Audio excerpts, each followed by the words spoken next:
Yeah, I wouldn't have a problem with Cruden as our head coach, and like you said, it's worth a phone call. Worst that happens is they say no and put the phone down, say thank you for your time, and that's why I've thrown out guys like Bryles and Kelly and Sumlin, because the worst that happens is they say no. They say no thanks. I'm happy where I am. I'm happy at Baylor. I'm happy at Texas A&M. I'm happy with the Eagles. Or Bob Stoops. I'm happy at Oklahoma.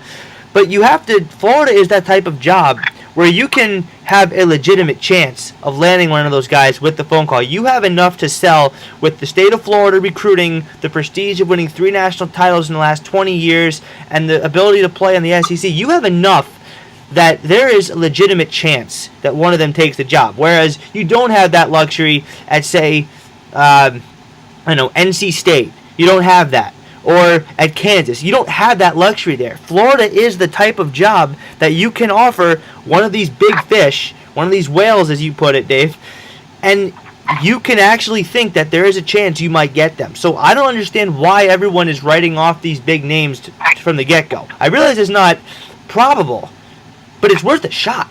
And that's why these guys are at the top of my list, and Mullen's probably 4th or 5th on my list because of that reason. You can take a shot. Now, one more I want to bring up is Bob Stoops, defensive coordinator of Florida for their national championship, but he's been in Oklahoma for as long as we can all really remember very well. But he does have a defensive background, and that's been a concern among a lot of Florida fans. We want an offensive coach. We want a guy who knows offense first. He's had success with offense because he's hired good. He's hired good assistants, which is something Dave talked about earlier. I got a great Bobby Stoops story. Steve Spurrier resigns out in the middle of nowhere, 2001. Everybody's wondering what's going on. Of course, Bobby's name comes up immediately. Bobby had, at the time, I don't think he still does, but at the time he had a beach home near Spurrier and around Auburn Beach over there on the coast. I called his phone number over there, the line fit. I called and called and called. He's there. He was there. And what I heard for a long time, I don't care anymore because, whatever. But what I heard at the time is he was there with Spurrier discussing the whole thing. And they actually had a conversation, which neither one of them, I'm sure, would ever admit about. I called back the second time. No one's answering the phone. He's gone. I think he came that close. And then, of course, some people reported he reached a deal to come here. And I think that is as close as Bobby Stoops will ever come to coaching in Florida because, if I'm not mistaken, he sold his beach home. I don't ever been back over there again. He's an Oklahoma guy now. I don't think he'll ever come back. There's no reason to come back. I think when he was that young, at that point in his life, I think he really, really, really thought about it. But I think Bobby Stoops is gone. How about you, Neil Blackman? You think there's any chance that Bob Stoops takes the job? Yeah, that's what I was fearing. I think he'd be a great fit, but I think he's institutionalized at Oklahoma. Now, one last question, and then I'll let you guys go. I have to get to class, actually, so we'll do this last one briefly. Yeah, I'm still a college kid. I'm a junior at college. I know. Hey, you never stop learning. Yeah, exactly. I'm 20 years old. You learn my age. You learn something new every day, man. I'm constantly picking up tips from everybody. But one name that we have not discussed yet, someone completely out of left field, the way Will Muschamp was completely out of left field. If you have to pick someone who we have not discussed yet, who do you think it is? Calm down. I'd say Dabo Sweeney. Dabo Sweeney? Do you think there's any chance that he would take the job and leave Clemson? I think he would probably hit a tree getting out of town so fast. That's good to say. I don't know if he's so bad to Clemson to pack his out. By the way, I really, really, really wish that Florida had hired Kerwin Bell as an assistant offensive coordinator about 4 years ago and given him about $300,000, $400,000, or whatever to get him out of Jacksonville, because I think if Kerwin Bell had been an assistant in Florida for a couple of years, I think he would have been a great offensive coordinator.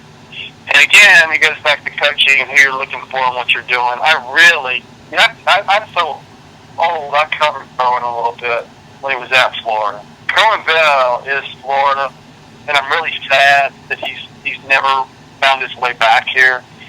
And I just think again that's a case of coaches not reaching out to the right people. I think Cohen Bell would probably someday will be a great, if he ever gets a chance, will be a great. He wins everywhere. A great Division I, high profile BCS conference coach. I think he can do it.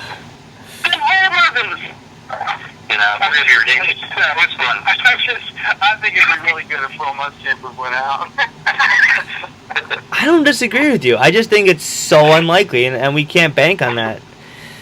I mean, it is unlikely. I'm saying we think it is unlikely. I mean, look at this. He hasn't beaten Georgia ever. He's never won that rivalry game. FSU's going to be favored by 4 touchdowns. I'm not sure he beats South Carolina. We might not. I think we beat Vanderbilt. I think we beat Eastern Kentucky. I don't know that we beat South Carolina, and then we'll be without a bowl game. So saying that we're going to win out with 2, maybe 3 games we won't be favored in seems like a stretch to me.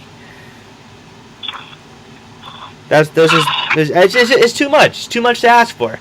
You know, you got clobbered by Missouri at home. You lost to LSU at home. You lost 2 night games in the Swamp consecutively.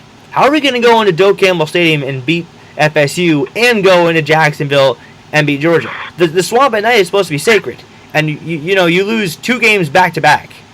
How are we supposed to believe that there's any chance that we win out? That's my question. That's my concern. I agree it'd be great. I like Muschamp personally. I think he knows defense very well. He's a great defensive coordinator, and he recruits well. But there's just too much for this team to accomplish after what's happened so far. I think Georgia Southern did him in. I really think that put too much pressure on him this year. If that team goes 5-7 and beats Georgia Southern, I think that there's a little more lenience from Jeremy Foley, and this season is pardoned a little bit more. But that one, you don't bounce back from that. Not long term. I'll just close with an old sports writer lore is every time there's a coaching search, you lose 5 years of your life. And I only have about maybe 20 left, so I really... No, don't say that. If you wins out, that's great. But I'll tell you, there's nothing worse in life than dealing with a coaching search. It's a little harsh. It's awful. A little extreme. I'm not even a Gator fan. I don't care. I was too born, I guess. I don't even care what happens if they win another game, but for all the other beat writers out there, all I have to say is go Gator. Thanks. Yeah, well, yeah. You guys have fun? Yeah, thanks. You guys enjoy this? Yeah, sure. Thank you. Yeah, it was great to have you guys both on. And to all you guys out there listening, thank you. Hope you enjoyed it as much as we enjoyed recording it. Let us know what you thought of it. If there's anything else you want us to talk about for the next one, I think there will be a next one since we all very much enjoyed this one. Let us know what you think, how we could possibly improve it. Just let us know in the comments. And hopefully next podcast we'll have a big upset over Georgia to talk about.